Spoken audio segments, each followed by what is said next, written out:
My name is Dirty Birdy, aka Dirt Diggler, aka the Digital Cardiac, the Impractical Pterodactyl, the Human Cold Tablet Capsule. My real name is Kari, and I'm an MC. I'm from the armpit of Southern California, San Bernardino. You know, Dirty Dino, Murder Dino. I've been on the mic since like 1985, 86. Signed my first record deal in 1993. Yeah, my first record deal that I signed was with Mob Style Records. Okay. I don't know if you're familiar with the new breed of hustlers, but they're out of Rubidoux, Riverside. Rest in peace, OG Bub. You know what I'm saying? It was ran by OG Fresh and Gangsta Bub, and yeah, they were the first ones to sign me back in 1993, man. What got me into MCing, man?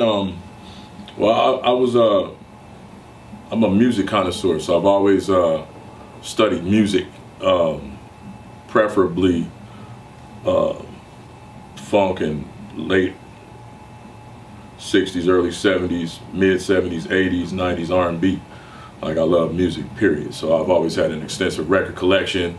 Hip hop was always part of the collection, and I used to be a pop locker as a kid. So I was a popper. My strongest subject in school was English, and I used to write poetry. I got in trouble a lot, and so I was always, you know, getting put on restriction and shit. And so, shit, man, I used to write a lot of poems and shit when I'd be in there, you know, listening to my oldies. Yeah. And, I got my first beat machine when I was 12, so, you know, I used to be in there making beats, and that was what I did first. Before I even started writing any rhymes, I used to make beats. Yeah, I'm a producer too. Okay. I should have said that too. I'm an MC, I'm a producer. And a pop locker. And I'm definitely still a pop locker, you know. Catch me on the right night, you know what I mean, when I'm performing. Right? So I might give you some. Like, what's the story behind the pop locking? How did you get into that before? Because when you said it sounded like you started pop locking, then you got into producing, and you got into MC. Yeah, that was the progression. That's what's up. Yeah, you know, all the kids from my generation and my era growing up, you know, watching TV and shit, we would be fascinated with like the lockers. You know what I mean? They used to be on them old TV shows and shit, you know what I mean? And rerunning them cats, man. And when we got introduced to popping, it was like right after like Rapper's Delight, or actually it was actually probably just before Rapper's Delight and all of that stuff, because in the late 70s, you know, we was Funkadelic heads and Parliament heads and Cameo heads and Confunction, and, you know, just all the people that made that kind of music, that funky music with that clap, you know what I mean? Right. And, you know, and of course Zapp and them ended up coming, and Roger, and we used to pop to the Gap Band songs, and, you know, Bounce Rock Skate, and, you know, you had those certain parts of the record where you just made you want to do your hardest moves, you know what I mean, when that break come. And so that was us, man. We used to, you know, One Nation Under a Groove and Flashlight and Aqua Boogie, and, you know, all those type of records, man. You know, we used to bust our little moves, man. One of my cousins fucked up and taught me how to wave when I was like, I guess I was like 8 or some shit, 9. Yeah, he fucked around, taught a nigga how to wave, man. And you know, I got it down pat. I used to spend a lot of time by myself as a kid. You know, it's just my sister and I anyway. But you know, me and my little sister Jendai. Okay. And you know, we moved a lot, and so when you move around a lot, you kind of had to constantly reintroducing yourself to motherfuckers. You know. Yeah. And you know, that takes its toll on a motherfucker. After a while, it's just like, fuck it, man. I just stay to myself. Shit. I hear you, man. Yeah. You see, you know, because I'm a writer, and my intro into the game, as far as, you know, rapping goes, I mean, production wise, You know, it's countless. You know, I'm a big Marvin Gaye fanatic. You know, excuse me, Frankie Beverly, and you know, I've always looked up to those guys. You know, as a kid, Curtis Mayfield, and you know, I could go on and on. There's a lot of cats. But once I started getting into MCing, I was fascinated with the breath control that Melly Mel had. Melly Mel had a significant, you know, he was no, you know, that breath control he had. It seemed like, and at the time, I mean, maybe they were punching shit, I don't know, but it just seemed like he could go on and on and on and on, you know, seemingly without taking a fucking breath, you know. And so, yeah, I got fascinated with that early on. And so, being from San Bernardino, you know, the people in the community that were actually doing things, you know, the Valerie Pope Ludlums and the Hardy Browns and, you know, people like that. My Uncle Sam owned the Black Voice newspaper. You know, my other uncle, by way of marriage, Alvin, he owned AMC Music and Video. You know what I'm saying? That was a popular record store in my city. So, you know, those were the people that actually were doing tangible things that I could look and go, damn, you know, and they were providing a service for, you know, everybody, you know, in the community. So, you know, that was dope. Right. But, you know, outside of that, you know, it was people who had already passed on, like in Malcolm X's and, you know, Huey Newton. Well, Huey Newton wasn't dead, but, you know, I always loved the Panthers, and you know what I'm saying? Yeah. You know, San Bernardino was a trip, man. I love the town because, you know, I'm familiar with it. You know, I love the people because, you know, I was raised with them, you know what I mean? And then, you know, it was always one of those places where, you know, anything could happen. You know, a motherfucker could die easy, or, you know, somebody might be perfecting whatever their obsession was, whether it was sports or playing an instrument or, you know, whatever. And they would be able to go out and contend with the professionals of the world. You know what I'm saying? Early on, we might not have been known globally for having top-notch MCs, but there were MCs from San Bernardino, you know, that when I was coming up, you know, it was official. You know what I'm saying? It was a crazy, fun, cool time, man. You know, when I was coming up in the Dino. Yeah, you know, shout out to the projects, man. You know what I'm saying? You know, I'm originally from the Jacks. You know what I'm saying? Over off of Tijuana. You know, Tijuana and Baseline all the way down at the end of Tijuana. You know what I'm talking about? If you're from there, you know what it is. And maybe some crazy shit going on over there, man. Like it was one of them times, and it's not, you know, unlike any other, you know, area like that. In fact, compared to a lot of other places, you know, that are, you know, impoverished, you know what I'm saying, and ghetto stricken, you know what I'm saying. You know, it might have been one of the milder spots compared to like a Watts or a, you know what I'm saying, a Compton, but it was official.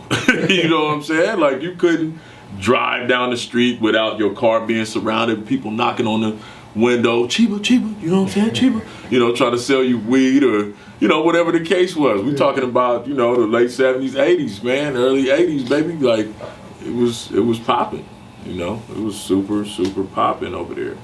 You can't be lukewarm in the game. You know, the game is one of them type of things where you can't play with it. You're not supposed to play with it if you want success from it. You know what I'm saying? And so, you know, I'm guilty of, you know, being super on fire and then allowing life circumstances or something that go on to, you know, slow me down. And, you know, I might fuck around and be on hiatus for a year, you know, behind some life shit. And then, you know, listen to some old shit and get inspired again and go back, you know. Right. I think with any rapper who keeps going, you get, depending on who you're showing it to and what they consider to be good, you know, you get that instant gratification from, you know, to people around you that are like, oh shit, oh no, that nigga said that, you know, nigga, you know, or somebody, you know, like, nigga, I heard you do da-da-da-da, and you said blah. And so you think about it later, and that's like your mental trophy, you know what I'm saying? Like, yeah, damn, I guess I did say that, huh? And you know, you back on that pen, you know what I mean? And for me, I never was satisfied. I never felt like, hell yeah, nigga, I'm tight. And so, you know, because thinking like that'll make you lazy as a writer. You know, to make you won't challenge yourself. You won't try and impress yourself. You know what I mean? And for me, I try to impress myself. You know what I mean? Because I listen to everything. And so if you impress me lyrically, you know what I'm saying? And I'm like, you know, I give you your props like that. You know what I mean? As a lyricist, you know what I'm saying? And so that's what I do to myself, you know? I challenge myself, you know what I mean? If I ain't impressed myself when I said it, I don't, you know, I just keep writing, you know what I mean? If you get on your own dick too tough, man, it'll make you a lazy writer, you know what I mean? But if you're not satisfied, you know, with what you're rendering, it'll make you keep going, you know what I mean?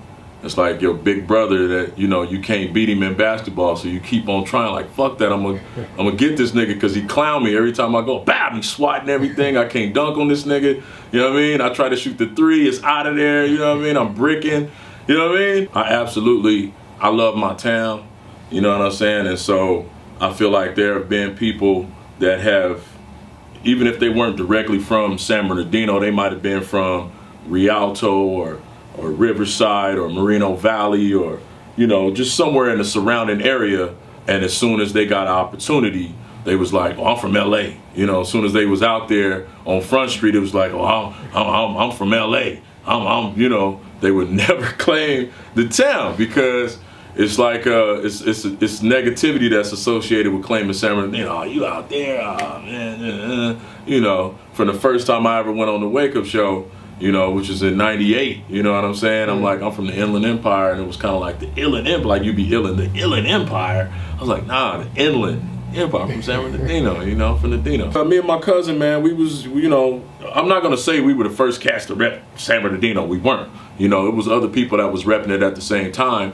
But I don't know if, you know, the lyrical, you know, level that we was on was being exhibited by everybody that was repping it too. You know what I mean? And on that platform. You know what I mean? I'm not saying we was the best cats ever to come out the 9, but, you know, on that platform for that show, you know what I'm saying? We was like the first cats from the 9 to like proudly rep San Bernardino, like, and was up there giving it to niggas. You know what I'm saying? We was up there battling. We was up there, you know, whatever. You know what I'm saying? And we was from the Dino, you know what I mean? And so it's like, niggas was like, I'm from San Bernardino, my niggas? Like, yeah, nigga, from San Bernardino, you know? So, you know, I've always repped the 9, and I repped Dino so hard, brother, like, to where, like, if I never mention my town again, as long as I don't deny being from San Bernardino, if I never mentioned it again, couldn't nobody say nothing. Like, everybody in the industry, like, everybody knows Dirty Birdy is from San Bernardino. Like, I don't gotta say it no fucking more. I done wore motherfuckers out with it. You know what I mean? I got songs about the motherfucker. Like, I always mention it. Motherfuckers like, why you know, damn, nah, nigga, why you mention that all the fucking time? It's like, man, I love my town, man. I love my motherfucking town. You know what I'm saying? I love my city, man. And, you know, and I could go into any neighborhood. You know what I'm saying? Blood, Crip, indifferent. You know what I'm saying? For the most part, I could go into that neighborhood and niggas ain't finna funk with me. Cause I don't carry no beefs on me. You know what I'm saying? And I don't have no blind allegiances, you know what I'm saying, to any particular set. You know what I'm saying? I could go in there and be like, nigga, you know what I'm saying? And it's love, you know what I'm saying? I ain't got, you know, it's love all the way around in that motherfucking town. You know what I mean? Respect, man. It's a man's duty, you know, to do that, to show love to the brothers that, you know what I'm saying? You don't, anybody that'll stand there and act like they want to be the only one from someplace and the only one that get props or the only one record, that's an ass. Get the fuck out of here, you're an asshole. You know? I got a lot of love in me, man, and I love to see, you know, the brothers, you know, up and coming brothers, you know what I'm saying, doing their thing. And I always, you know, motivate and encourage those dudes. You know what I'm saying? To keep on doing what they doing. You know what I mean? I always acknowledge them and show them love and let them pick my brain and, you know, whatever. You know what I'm saying? You know, that's my thing is, you know, don't be like dirt, man. Keep going. Don't waste no time. Don't sleep. Don't get sidetracked, man. Like, go, man. You know what I'm saying? Do your shit, man. Let everybody, you know who you are, man, and what you about. You know what I mean? I fucks with you heavy. If you need me, I'm here. That's it. You know what I mean? Okay. You don't owe me nothing.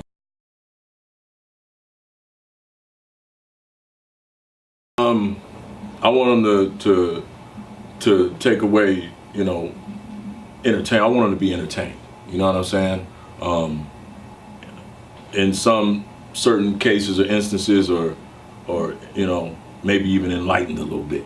You know what I'm saying? I want them to, you know, maybe look at stuff from a different perspective, maybe on certain joints. You know what I mean? But overall, it's just to entertain you. That's all, man. That's what's up. You bring a lot of energy to the stage too, and like just looking, like I said, looking at your sites, just looking at videos that you've done.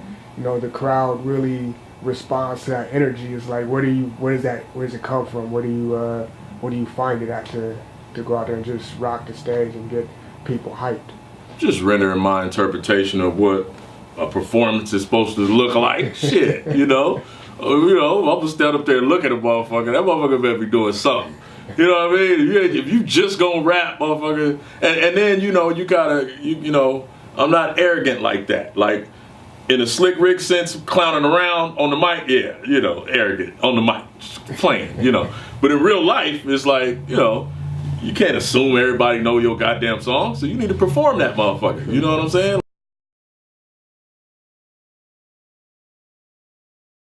You know, a lot of people give guys flack and shit and say, you know, these skinny jean young motherfuckers, but them niggas is just doing what the fuck they know.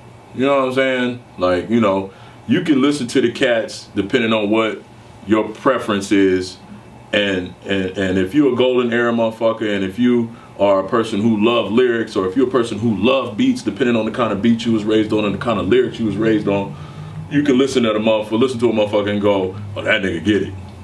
He understands. You know what I'm saying? Based on what your preference is. You know what I'm saying? And if you know, you got a collective, you know, preference with, you know, the other cats that, you know, share your preference, you know, then you're gonna be like, So in other words, Kendrick is the nigga. The nigga's hard as fuck. You know what I'm saying? Versus, and I'm not to put nobody down or nothing. I'm just saying, just the contrast versus Designer. You know what I'm saying, or whatever. Okay, boom. So you take a cat like Designer. How old is that dude? Early 20s or some shit like that. Who was that nigga raised on? And so you got to go back 10, 15 years and go, okay, that nigga was more than likely listening to da-da-da-da-da. Consequently, he rap like da-da-da-da.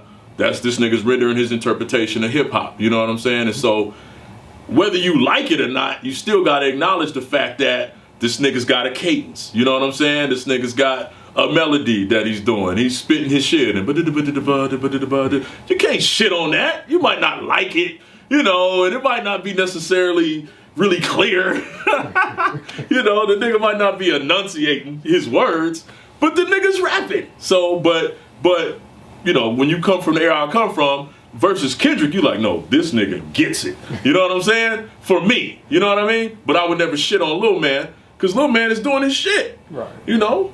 And, you know, so it's like, you know, anybody that's rendering their interpretation, as long as they're not being an asshole about it, like, you know, saying fuck the motherfuckers that came before them, like some of the little motherfuckers be trying to do. As long as they ain't doing that, you know, it's like, you know what, I fucks with you, little nigga. You know, I might not be out downloading your shit, but I'm not gonna diss you. I'm gonna salute you, you know, and encourage you to keep doing your shit, man, because, you know, everybody's gonna go through their phases. They're gonna go, you know, if you constantly growing, you know, your first shit ain't gonna sound like your last shit. You know what I mean? And all the shit in between. It's going to sound different. You know what I mean? You know, you're going to show that growth. So, you know, you don't shit on a motherfucker and, you know, discourage them if they done hustled their way into a situation and now they out there and you're like, man, what the fuck is this shit? You know what I'm saying? You know, granted, it's corporate reasons why certain motherfuckers get heard and other motherfuckers don't. You know what I mean? On a certain platform or whatever not. But, hey, you know, it is what it is. It's all music, you know what I'm saying? And, you know, I got my preferences and I don't shit on nobody that don't sound like who I like. You know what I mean? There's just certain niggas that, nigga, they pen is nice. You can't front on the nigga's pen, even if you hate him, even if he's oversaturated the market with his music or, you know, whatever. You know, his time will come to an end. You know, just let the nigga live. You know what I'm saying? The niggas is hard to me. I don't give a fuck. The niggas can spit. You know what I'm saying? It is what it is, you know? Am I finna go buy all that shit? Probably not. But nigga, I'm gonna acknowledge them. I'm not gonna never be like the niggas is trash. The niggas is not trash. You know, it's like, before you talk about a motherfucker and put a motherfucker down, nigga, what your catalog look like? Nigga, what's your pen like? Shut your ass up.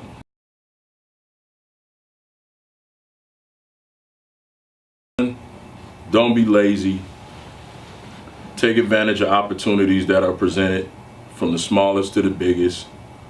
Stay on your pen. Don't be so impressed with yourself that you don't challenge yourself to write better. Remember that there's writing is one thing, rapping is another thing, recording it, you know what I'm saying, executing it when recording it, and performing it. You know what I'm saying? So master all of that. You know, I've come across some cats that, you know, they pen is super dope, you know what I'm saying, but they might not be with the best delivery, or they pen and their delivery is dope, but they don't know how to hold a mic and project their voice when they perform. You know what I'm saying? Or, you know, you could tell that a motherfucker know how to rap his ass off, but, you know, he don't know how to direct a motherfucker to record him right to where you can hear everything that he's saying, or, you know what I mean, at least what he's meaning for you to hear, whether or not it's, you know, enunciated or clear or whatever the case may be, even if it's mumbling, as they call it, mumble rap, you know. But, you know, if it's being pulled off in a way to where you can feel where you're coming from with it and understand where you're coming, you know. So I would just tell a motherfucker to perfect all of those, you know, all of those, you know what I'm saying, and study your history. You know what I'm saying? Do the knowledge, study your history, man. Study the cats that came before you and what they was doing. And, you know, it's not to say that, you know, you trying to rap like them, or, you know, to shout them out or no shit like that, but just to acknowledge them so you'll respect, you know, what was before you, and go, oh fuck, okay, boom, and it'll have a positive influence on you. You know what I'm saying? You know what I'm saying? Ignorant Crew, you know what I'm saying? Dr. Stank, you know what I'm saying? Definitely, you know, one of my best friends and collaborators, you know what I'm saying? We do our thing. So shout out to Dr. Stank, you know what I'm saying? From the Ig, you know what I'm saying? Funks to Funk, Shorty Mo, my crimey, my right-hand man, Shorty Mo. You know, be looking out for him, you know what I'm saying? My brother Fingers, you know what I'm saying? We working on this Dirty Hathaway project right now, so be looking for that. Stank and I working on this Ignorant Crew, you know what I mean, project, be looking for that. I'm working on my Digital Cardiac album right now, you know, several joints into that, so, you know, be looking for that. If you want to get a hold of me, you know, or follow what I'm talking about or what I'm doing, on Facebook, I'm under Dirt Diggler on one page. I got a Dirty Hathaway page on another. On Instagram is Dirty Birdy 909. On Twitter is at Dirt Diggler, DIRTDIGLER. What else? Snapchat. That's what fucking kids, man. I'll be fucking around with it a little bit, but not much, man. But that's Dirty Birdy 909 too, man. But you know, fuck with me, man. You know what I mean? Fuck with me. I'm fucking with you. And to the people that, you know, been waiting and love what I'm doing and support what I'm doing, I love you and I appreciate you. You know, and all I can say is keep fucking with me. Oh, you rolling? Yeah, I like getting some, you know. This one's rolling, that one should be rolling, so we should be cool. All right. Whenever you. All right. Tweet. It's Impractical Pterodactyl, Human Cold Tablet Capsule, Dirty motherfucking Birdy, Jack. Yo. See, the beauty of it all is your nigga is a beast. Full-time smash on the grind like teeth. Calamine splash on a chicken pox beat if it's sick, but I'm fucking perfect and you could ask Pink. Y'all been waiting for digs for so long. Like Detox, a phone tap. You don't need to rap, nigga, beatbox. I'm an asshole, but ain't nobody fucking me. Keep your record deal, give me an electric company. 50 gas stations and diplomatic immunity for shooting niggas that shot the nigga that tried to shoot at me. I'm on my Frankie Beverly, the silky soul snatcher. If you hearing this, you just hit the lotto without a scratcher. This is Uncut Colombian. One snort heart attack. I got a whole batch. It's called the Digital Cardiac. 5-finger palm technique on any beat and you won't need no more reasons to press repeat, motherfucker. Dirty Birdy.